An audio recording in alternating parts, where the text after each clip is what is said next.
በመጨረሻም ኃይል እውነት ሆነ ጉልበት ህግን አሸነፈ።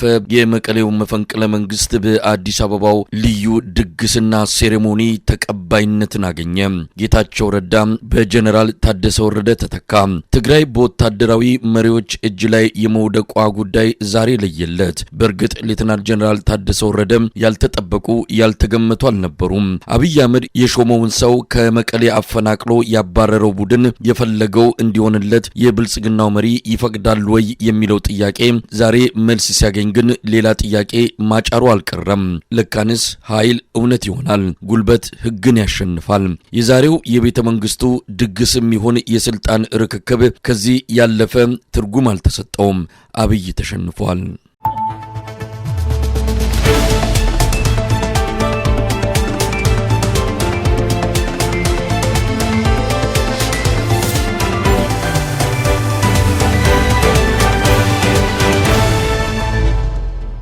ሽንፈትን በድግስ ማድበስበስ አይቻልም። 7 ዓመት ሙሉ በግርግርና በሴሬሞኒ ትልልቅ ሀገራዊ ጉዳዮችን እየሸፈኑ ማለፍ ሀገሪቱን ወደ ጥልቁ ገደል ወሰዳት እንጂ ፍቱን መድኃኒት አልሆነላትም። የጀነራል ታደሰ ወረደ ስልጣኑን በኃይል መንጠቅ አዝማሚያው አደገኛ፣ የፌዴራል መንግስቱ መልፈስፈሱን ከማሳየት ያለፈ ሌላ ሊባል የሚችል አይደለም። በኢሜል ጥቆማ ስጡኝ በሚል ተራ ግርግር ግዙፉን የትግራይ ችግር ማቅለል አብይ አህመድ የሄደበት ርቀት አንድም የፖለቲካ ነጥብ ሳያስቆጥርለት ፍጻሜው የጉልበትን የበላይነት ጠመንጃ ያለው የሚፈልገውን የሚያገኝበት መሆኑን አረጋግጦ ያለፈ ክስተት ሆኗል። ዛሬው ለመሆኑ የሌተናል ጀነራል ታደሰ ወረደ ስልጣኑን መያዝ ምን አንደምታ አለው? ትግራይ ወደ ሰላም ወይስ ወደ ለየለት ቀውስ ታመራለች? ከዛሬው የአብይ አህመድ ሴሬሞኒ ማን ምን አተረፈ? ማንስ ከሰረ? ጠበቃና የህግ ባለሙያ አበራ ንጉስ ጋር አጭር ቆይታ አድርጋለሁ። መልካም ጊዜ።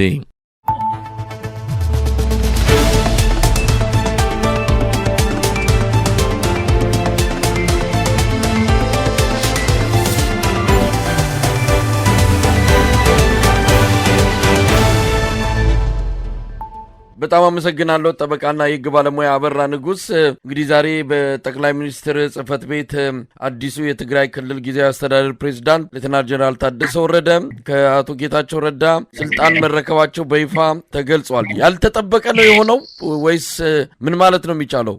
መልካም እንግዲህ መሳይ እንደምታውቀው የጌታቸው ከስልጣን መውረድ እና የሌላ ሰው ወደ ስልጣን መምጣት የ2 ሳምንት እና 3 ሳምንት አገዳ ሆኖ ነበር። ዛሬ እልባት ያገኘ ይመስለኛል። የጌታቸው ከኃላፊነት መነሳት ትናንት ጠቅላይ ሚኒስትሩ በድህረ ገጻቸው ፌስቡክ ገጻቸው ይፋ ካደረገ በኋላ እና ዛሬ ደግሞ ትንሽ የርክክብ ሰርሞኒ በሚል የስልጣን ርክክብ ስነ ስርዓት በሚል አንድ ዝግጅት ከተለቀቀ በኋላ ይፋ ሆኗል። ይሄ 50-50 ነው እድል ሰጥቼው የነበርኩት። የማይጠበቅ ነው የምትለውም አይደለም፣ የሚጠበቅም ነበር ብለህ ወደ አንዱ ሳይድ ያጋደለ ትንተና የምትሰጥበት ነገር አልነበረም። የትግራይ ፖለቲካ እንደምታውቀው የአንድ ክልል ፖለቲካ አይደለም፣ ሀገራዊና አህጉራዊ እንድምታዎች ያሉት ክስተት ያለበት ክልል ነው። በጣም ዳይናሚክ፣ በጣም ተለዋዋጭ የሚባል ክልልና በጣም ቮለታይል ክልል ነው። ዛሬ ሰላም ነው ብለው ነገ ጦርነት፣ ዛሬ ይሆናል ያልከው ሌላ የሚሆንበት በትግራይ ፖለቲካ የሚሆን በኢትዮጵያ ፖለቲካ በጣም ዳይናሚክ ቮለታይል የሚባል ፖለቲክስ ያለበት ትግራይ ነው። ስለዚህ በከፊል ጠብቄ ነበር። ምክንያቱም ጠቅላይ ሚኒስትሩ አሁን ባሉበት ሁኔታ ብዙ የህዝብ ድጋፍ በሌለባቸው የጸጥታ እና የመከላከያ አቅማቸው በተዳከመበት ሁኔታ ባሉበት ሁኔታ የሚገኙ ስለሆነ ጌታቸው ደግሞ በትግራይ የሚገኙ በተለይ አንዱ ፍንጭ አንዱ ህወሓት ሰራዊትን ይዞ ከተቃወመካቸው በኋላ የኃይል ሚዛን መዛባት ይዞብኝ ይመጣል ብለው ሊሰጉ እንደሚችሉ ጠቅላይ ሚኒስትር ስላሰብኩ ያነሷቸዋል የሚል የሆነ 50% እምነት ነበረኝ። አይ በኃይል ፖለቲካ በኃይል ሰውን ማስነሳት ከስልጣን ማስነሳት አደገኛ ትምህርት ነው፣ ለሌሎችም መጥፎ ትምህርት ሊሆን ይችላል ብለው ደግሞ ሊያስቀጥሏቸው ይችላሉ የሚል ሌላ መላምት ይዤ ነው የቆየሁትና አንዱ መላምት ነው የሆነውና ከ50-50ዎቹ እንጂ የማይጠበቅ ልትለውም አይደለም፣ የተጋነነም ይጠበቅ ነበር ልትለው አልነበረም። ከትግራይ ፖለቲካና ከኢትዮጵያ ፖለቲካ አንጻር መሆን የሚገባው ከሚሆኑት አንዱ ሆኗል ብለህ የምትወስደው ነገር ነው። ጠበቃ አበራም ምን እንደምታለው? እንግዲህ አብይ አህመድ የሾሟቸው አቶ ጌታቸው ረዳ በኃይል ነው የተነሱት፣ ተፈናቅለው ነው የተነሱት። መፈንቅለ አስተዳደር ማለት እንችላለን። ይህንን አስተዳደር ያደረጉትን አካላት ወደ ስልጣን እንዲመጡ ፈቃደኛ ሆነው በዚህ አይነት ስነ ስርዓት ሹመቱ መከናወኑ ምን ያሳያል? ቀደም ሲል ያልከውን ሐሳብ ለማጠናከር ያህል ምናልባት አብይ አህመድ በዛ አካባቢ የኃይል ሚዛኑን ለማስተካከል ወይስ ምን ማለት ነው የሚቻለው? እንደው በዚህ መልኩ የተካሄደ የሚካሄድን መፈንቅለ አስተዳደር ተቀብሎ በዚህ አይነት ስነ ስርዓት ሹመቱ እንዲከናወን ማድረጉ? መልካም እንደምታውቀው አሁን የአቶ ጌታቸው በመፈንቅለ መንግስት መነሳት እንዲሁም የአቶ ጀነራል ታደሰ መሾም በተለይ ጀነራል ታደሰ ከታጣቂ ወገን ብቻ ሳይሆን እሳቸው ለራሱ ወታደራዊ ድህረ ታሪክ ያላቸው ሲቪል አስተዳደርን የማያውቁ ሲቪል ፖለቲካን የማያውቁ በተለይ ክልሉ ከሚፈልገው እንዲሁም ኢትዮጵያ ሀገራችን ከምትፈልገው የፍትህ የዲሞክራሲ የነጻነት ፖለቲካ ፍላጎት አንጻር ሩቅ የሆኑ ሰዎችን መሾማቸው የሚያመላክተው ብዙ ነገር አለ። አንድ የኢትዮጵያ ፖለቲካ በትግራይ በኩል ሙሉ በሙሉ 30 እና 40 ዓመት ወይም ወደ ኋላ ተመልሶ የሐሳብ የበላይነት ያለው ሳይሆን የትጥቅ የበላይነት ያለው መንግስት እንደሚሆን የጉልበት ፖለቲካ እንደ አዲስ ፋሽን ሆኖ የመጣበት መሆኑ በደንብ ያሳያል ብዬ አምናለሁ። ያ ማለት ምንድነው? አሁን የተተከለው መንግስት በመፈንቅለ መንግስት ነው ብዬ አምናለሁ። በመፈንቅለ መንግስት የተተከለው መንግስት ደግሞ በድርሻ አለኝ የሚለውን የፌዴራል መንግስት ኢንዶርስ አድርጎታል። በሌላ አባባል ትግራይ የተተከለው መንግስት የኃይል ወይ ደግሞ የወታደራዊ መንግስት ወይ የጉልበት ፖለቲካን የሚያራምድ ወገን ነው ብቻ ሳይሆን ጠቅላይ ሚኒስትሩ እንግዲህ በኢትዮጵያ ፖለቲካ ውስጥ በስልጣን ለመቆየት የሚያደርጉት ጥረት የጉልበት ፖለቲካ አሳምረው የሚያምኑ ፓርቲና በአንዳንድ ቦታዎች የሚለፍፉትን የዲሞክራሲ የህዝብ ተቀባይነት ሌሎች ጉዳዮች ለፖለቲካ ፍጆታ እንጂ ሪል ሶርስ ኦፍ ፓወር ወይ ደግሞ እውነተኛ የስልጣን ምንጫቸው ጉልበትና ጉልበት መሆኑ ያረጋገጡበት ሁለተኛ እንድምታ ማለት። ሶስተኛው እንድምታ በኢትዮጵያ በትጥቅ ትግል ፖለቲካዊ ፍላጎታቸውን ለማሳካት የሚራራጡ የሚታገሉ ኃይሎች ትክክለኛ ስለመሆናቸው ቁልጭ አድርጎ ያሳየ የቅርብ ቀን ክስተት ሆኗል። አሁን በአማራ ክልል ቢሆን በኦሮሚያ ክልል እንዲሁም በትግራይ ሌሎች አዳዲስ ትውልዶች እየወጡ እየተባለው ታጣቂ ነው እያልኩ ያሉት ሰላማዊ ትግል ትተው በረሃ የወጡ የሚል መረጃ አለኝ። እነሱ የያዙት መንገድ ትክክለኝነት በአጭር ጊዜ ቢሆን የአብይ መንግስትና በትግራይ በኩል ታጣቂ ሆኖ የስልጣን ምንጩ ጉልበት ያደረገው የነ ደብረጽዮንና የነ ታደሰ ወረደ ቡድን ለመጣል የጉልበት ፖለቲካ ይዘው ወይ ደግሞ የትጥቅ ትግልን አማራጭ አድርጎ መነሳታቸው ትክክለኝነትን ቁልጭ አድርጎ ያሳያል። በተለይ በአማራና በኦሮሚያ ያለው የትጥቅ ትግል ተገቢነቱ በማያሸማ ሁኔታ ተረጋግጧል። ስለዚህ ይሄ ነው እንድምታው፣ ሰፊ ነው፣ በጣም ሰፊ ነው እና ያ ማለት ይቻላል የትግራይ ህዝብ አሁን ካለበት አጣብቂኝ ውስጥ ለመውጣት በሚደረገው ትግል ደግሞ ምን ያህል ፊት ለፊቱ የጨለማ ጊዜ እንደተደቀነ የሚያሳይ ነው የሚል ግምገማ ነው ያለኝ። አብርሃም፣ አብይ ከዛሬው ስነ ስርዓት ወይም ደግሞ አጠቃላይ ከመጣው የስልጣን ርክክብ ምንድን ነው ሊያተርፍ የሚችለው ወይም ደግሞ አትርፏል ማለት ነው የምንችለው ወይስ ኪሳራ ነው ብለን ልንደመድም የምንችለው? መልካም እንግዲህ የዛሬ በልዩ ሁኔታ የአንድ ትግራይ ክልል ጊዜያዊ አስተዳደር ነው የተመረጠ መንግስት አይደለም። ጊዜያዊ አስተዳደር ለዛውም በኃይል የተፈነቀለውን ፕሬዚዳንት ተክቶ የመጣ ሰው በዚህ ሰርሞኒ እንደዚህ ቀለም ክብና ሰርሞኒያል በሆነ መልክ መከናወኑ ምንድነው ጥቅሙ የሚለው ያነሳው ከስሯል ወይ ጥቅሙ አትርፏል የሚለው በተለይ ከብልጽግናና ከጠቅላይ ሚኒስትሩ አንጻር ስታየው ላይ ስታየው የገጽታ ግንባታ ነው። እንደምታውቀው ጠቅላይ ሚኒስትሩ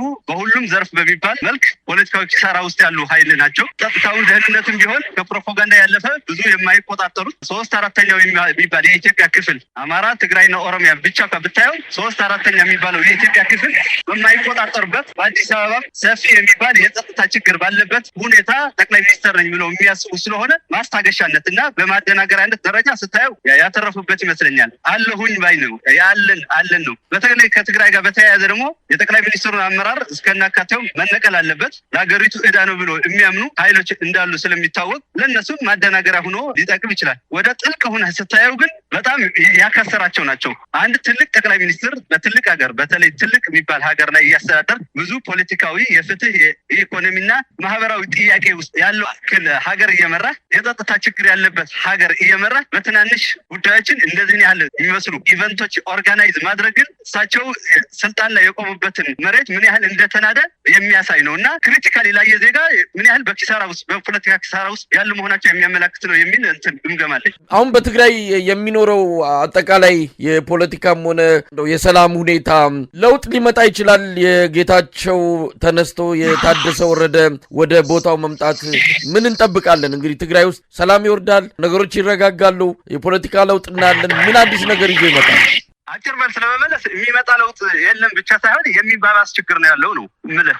ለምን ብትለኝ ቤዚካሊ የትግራይ ችግር የግለሰቦች ችግር አይደለም። የትግራይ ችግር የአንድ ቀን ችግር አይደለም። በዘመናት ተከማችተው የመጡ ፖለቲካዊ ችግሮች የፈጠሩት ተቋማዊና ፖለቲካዊ ችግር ነው ያለው፣ የፖለቲካ ባህል ችግር ነው ያለው። ስለዚህ ከአቶ ጌታቸው ይሁን ከዶክተር ጀነራል ታደሰ ወረደ ወይ ደግሞ ከእሳቸው ውጭ ባሉት የስልጣን ቋቶች ውጭ ሰው እያመጣ መሾም ዘላቂ መፍትሄ አያመጣም። ምክንያቱም የትግራይ ችግር የሚቀረፈው ባለፉት 30 እና 40 ዓመታት በኢትዮጵያ ፖለቲካ ይሁን በትግራይ ፖለቲካ ውስጥ ትላልቅ ፖለቲካዊ ጉድለቶች ጥሰቶች፣ ችግሮችና ወንጀሎች ሲፈጽሙ የነበሩ ሰዎችን ተጠያቂ በማድረግ አዲስ ትውልድ በሚተክለው ስርዓትና ተቋም እንጂ እነዚህ ሰዎች ስለተቀያየሩ ጉልቻ በመቀያየር የሚጣፍጥ ወጥ የለም። እንዲያውም እላለሁ የአቶ ጌታቸው ከስልጣን መወገድ ከኃይል ጋር የተያያዘ መሆኑ አዲሱ ትውልድ በሀሳብ ታግዬ ወደ ስልጣን እመጣለሁ፣ በሀሳብ ጥራት ወደ ስልጣን እመጣለሁ የሚለውን ትናንሽ ፍንጮችን በሙሉ ያከሰመ የጥይትና የጠመንጃ ፖለቲካል እንደ አዲስ ፋሽን እንዲሆን የሚያደርግ የስልጣን ርክክብ ነው የተደረገው እና ለዚህ ማሳያ የምነግረው በትግራይ ውስጥ በግልጹ በሂደት የምታየው የአዲሱ ትውልድ የትጥቅ ትግል ስብስብና እንቅስቃሴ አለ። ያ እንቅስቃሴና ስብስብ በቅርቡ ደግሞ ምቹ ሁኔታ አግኝቶ በክልሉ አደገኛ ኃይል ሆኖ የሚወጣበት ሁኔታ ነው እየተፈጠረ ያለው። ስለዚህ የሚመጣ ለውጥ የለም። በግለሰብ ደረጃም ቢሆን እኮ ታደሰ ወረደ ትግራይን ለማስተዳደር ፖለቲካን ለማስተዳደር እዚህ ግባ የሚባል ድህረ ታሪክ የሌለው ሰው ነው። ጠመንጃና ወታደር ሲያስተዳድር የነበረ ሰው ሲቪል እንደማስተዳደር አይቀለው። ጠመንጃና ወታደር ሲያስተዳድር የነበረ ሰው ሀሳብን ማስተዳደር አይችልም። ጠመንጃና ወታደሮች ማስተዳደር ማለት የኢኮኖሚ ፍልስፍናና ፍኖተ ካርታ ማስቀመጥ ማለት አይደለም። ይሄ ሰውዬ ፖለቲካሊ እንገምገው የሚባል አንድ ተራ ሰው ነው። በተለይ ደግሞ ትግራይ ካለችበት ስር የሰደደ ፖለቲካ ውጥንቅጥ አንጻር ሲታይ በተነጣጠረ አቶ ጌታቸው የሚሻልበት ሁኔታ ነበር ብዬ አምናለሁ። ስለዚህ ከድጡ ወደ ማጡ የምንሸጋገርበት አጋጣሚ ነው ያለው የሚመስለው። ተነጣጣሪ ሰላም ከሰፈነ እኮ ከፍተኛ ሰብአዊ መብት ጥሰቶችና ግድያዎች ባለበት ትግራይ ውስጥ ጀነራል ታደሰ ወረደ ስልጣን ዘመናቸው የሚያልቅ ይመስለኛል። ከአቶ ጌታቸው ረዳ በባሰ አሳፋሪ በሆነ መንገድ የመውረድ እድላቸው ሰፊ ነው ብዬ ነው የማምነው። የትግራይ ችግር ግን ይቀጥላል። መፍትሄውም እንዳልኩ የፖለቲካ ባህል ለውጥ ነው፣ ተቋሞችን በገንባት ነው፣ ተጠያቂነትን ማረጋገጥ ነው። ባለፉት 30 ዓመታት በተሰሩ ፖለቲካዊ ስህተቶች በፖለቲካ ውሳኔ የተከማቸ ሀብትን መውረስ ነው። ይሄ ሁሉ ማድረግ የሚችል ኃይል ደግሞ አልመጣም። ያ የሚያደርገው ደግሞ ካለፉት 30 ዓመታት ፖለቲካ ብልሽት በተነጻጻሪ ንጹህ የሆነና ርቀቱን የጠበቀ አዲስ ትውልድ ይፈታዋል ብዬ ነው የማምነው። ከዚህ አንጻር ደግሞ አሁን ጉልቻ ከመቀያየር ያለፈ የሚመጣ ለውጥ የለም ባይ ነኝ። እንደው በመጨረሻ አስገራሚ ነው መቼም አብይ አህመድ የግርግርና እንዲህ አይነት ግዙፍ ችግሮችን በድግስና የቴሌቪዥን ግርግር ለመሸፈን የሚያደርገውን ነገር ዛሬም በተደረገው ስነ ስርዓት ያየነው ከምንም በላይ እሱን ነው። ግዙፍ የትግራይ ችግር አለ፣ የኢትዮጵያ ችግር አለ። ነገር ግን ገጽታ ግንባታ በሚመስል መልኩ እንዲህ አይነት ሴሬሞኒ እንዲህ አይነት ድግስ አዘጋጅቶ ነገሩን ለመሸፈንና ለማደባበስ የተሞከረበት ሁኔታ ምን ያህል ሰውየው አሁንም እውነተኛና ቁርጠኛ መፍትሄ ለመስጠት አቅም እንዳጣ የሚያሳይ ተደርጎ መውሰድም ይቻላል። ሌላው በጥቆማ በኢሜል ቀጣዩን የትግራይ ጊዜያዊ አስተዳደር የሚመራ ሰው አሳውቁን የሚል ነገር አብይ ተናግሮ ነበር። ይህም ከፍተኛ የሆነ የህዝብ ንቀት እንዳለው የሚያሳይ ተደርጎም ተወስዶ ነበር። እንደው በመጨረሻ ምን ማለት ይቻላል አጠቃላይ ሁኔታውን በማየት? መልካም እንግዲህ አሁን በአቶ ጌታቸው ከስልጣን መነሳትና ጀነራል ታደሰ ወረደ ወደ ስልጣን መምጣት ትልቅ የትግራይ ፖለቲካ ኤሊቶች አጀንዳ ሆኖ አይቼዋለሁ በማህበራዊ ሚዲያ። ይሄ እኔ መልእክት ማስተላልፈው የትግራይ ፖለቲካ ስር የሰደደ ችግር ስለሆነ ማስተካከል የሚችለው ችግር በመፍጠር ደረጃ እዚህ ግባ የሚባል ሚና ያልነበረው ኃይልና ትውልድ ነው የሚፈታው። ከበደ ተሾመ፣ ከበደ ወረደ በሚሉ አጀንዳዎች ባይጠመዱ አዲሱ ትውልድ አሁንም የራሱ ሶስተኛ መንገድ ላይ ማፈላለግና ቅርጽና ውል ማስያዝ ላይ ትኩረት ቢያደርግ። አሁን የተመረጠው ሰዎች ፖለቲካሊ ስትፈርጃቸውና ስትላቸው በአንድ ፖለቲካዊ ብልሽት ውስጥ ብዙ መሰረታዊ ወንጀሎች የሰሩ ሰዎችን የማቀያየር ምናልባት ልዩነታቸው በቁመታቸው በወረዳቸውና በፊታቸው ቅርጽና መልክ ካልሆነ በስተቀር በፖለቲካዊ ስብዕናቸው ደረጃ ስታያቸው ተመሳሳይ ስነ ምግባርና ተመሳሳይ ምግባርና ተመሳሳይ የአመለካከት ችግር ያለባቸው ሰዎች ነው እየተቀያየሩት ያሉትና አሁንም ከነዚህ የቀን ፍጆታ የሆኑ አጀንዳዎች ራቅ ማለት አለብን። ጠቅላይ ሚኒስትሩ በተመለከተ የትግራይ ፖለቲካ የሚያዩበት መነጽር ለትግራይ ብቻ ሳይሆን በአጠቃላይ ለአማራ ለኦሮሞም የሚያዩበት መነጽር ነው እያዩት ያሉት። በእርግጥ ትግራይ ላይ የከፋ የሚመስለው ህወሓት በተሸናፊነት ቦታ ስላለ ቧልትና ቀልድ የሚመስል ነገር አይተናል። ኢሜይል ተባለ። አሁን ዛሬ ለራሱ ያሳየው ለትግራይ ካላቸው ክብር ይልቅ ጠቅላይ ሚኒስትሩ ትክክለኛ አቅማቸው ኢቨንት ኦርጋናይዘር እኮ ናቸው። ከመጣጡ ድህረ ታሪካቸው ከዛ ያለፈ አቅምና የትምህርት ዝግጅትም የላቸውምና የኢቨንት ኦርጋናይዘር ስራ ነው የሰሩት። ስራቸው እሱ ነው። እኛ ግን በዚህ መታለል የለበትም ነው። ሌሎች ኢትዮጵያውያንም የትግራይም የኢትዮጵያ ችግር በመፍታት ሂደት ላይ ራሳቸው ላይ ቢያነጣጥሩ በመንግስት ይሁን በፓርቲ ደረጃ የሚሰሩ እንደዚህ ቀለም ቅብ የሆኑ ድግሶችን ከቁብ ባልንቆጥር ለሀገራችንም ለህዝባችንም እንበቃለን የሚል እምነት አለ። በጣም ነው የማመሰግነው ጠበቃና የህግ ባለሙያ አበራ ንጉስ። እግዚአብሔር ይስጥልኝ። መልካም ቀን። እኔም አመሰግናለሁ። እግዚአብሔር ይስጥልኝ።